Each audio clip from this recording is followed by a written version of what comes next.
Sir, किस तरीके से ये पूरी कामयाबी मिली और कितने खतरनाक मंसूबे थे इनके? ये सूचना इंटेलिजेंस हम लोगों को मिली थी और जिसको स्पेशल सेल ने शेयर किया था और उसके आधार पे लगभग एक सप्ताह से हमारा ऑपरेशन चल रहा था और कल हम लोगों ने सुबह विभिन्न शहरों में दबिश दी और हमारी टीमें लगातार साइमल्टेनियस रेड्स हमारी लगभग 4-5 जगहों पे हमने किया, जिसमें लखनऊ, रायबरेली, प्रयागराज, प्रतापगढ़, ये सब जनपद हैं जहां हमने रेड किया और हमने ऐसे 6 लोगों को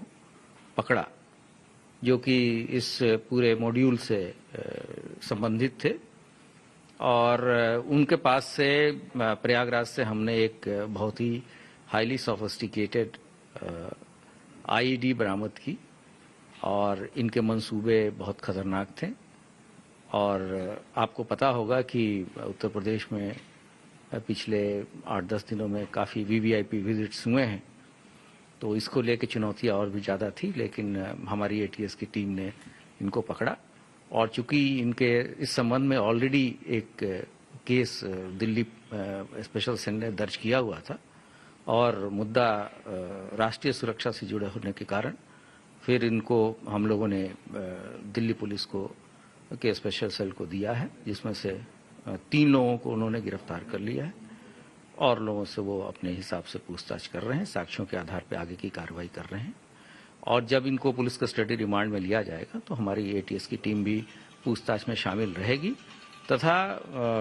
उससे जो चीजें प्रकाश में आएंगी उसमें आगे की कार्रवाई भी हम लोग करेंगे। जैसे आप कह रहे थे कि अभी पॉलिटिकल तमाम रैलियां हुई हैं, तो क्या कोई पॉलिटिकल रैलियां भी इनके साजिश थे कि पॉलिटिकल रैली में मतलब बड़ी साजिश रचे, विस्फोट करने की कोशिश थी इनकी? क्या कहां रैकी करके आए थे उत्तर प्रदेश में, अगर बात करें तो?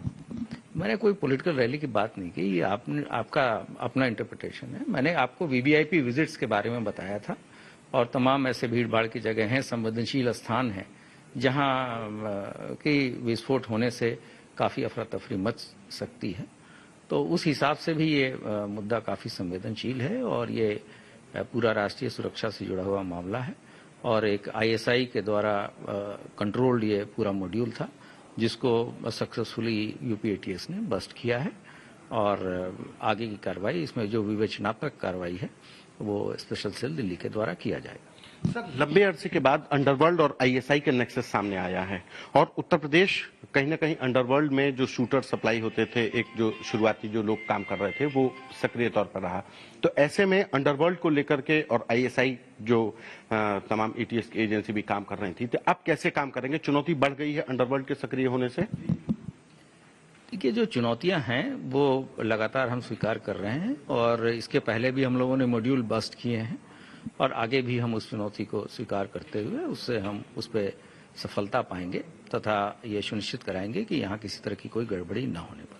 सर, जो लोग पकड़े गए हैं उनकी भूमिका के बारे में कि ये लखनऊ से पकड़े गए, जो बहराइच से पकड़ा गया, बहराइच का रहने वाला शख्स पकड़ा गया, रायबरेली से पकड़ा गया, प्रयागराज से पकड़ा गया, प्रयागराज से एक एक्टिव आईडी मिली, ये लोग किस तरीके से किनके रोल थे और आगे कहां तक इनके तार जा रहे थे?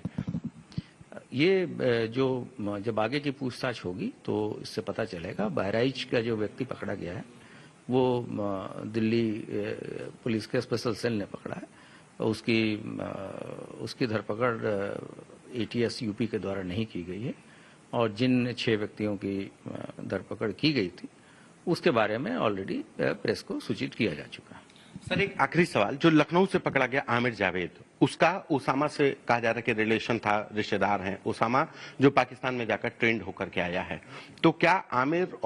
ओसामा के कहने पर आमिर लखनऊ में कोई बड़ी साजिश के लिए तैयारी कर रहा था या प्रयागराज से जो जीशान पकड़ा गया वो एक बड़ी तैयारी कर रहा था? ये लोग अकेले क्या इंटरकनेक्टेड थे, कभी मिले हैं, कैसे?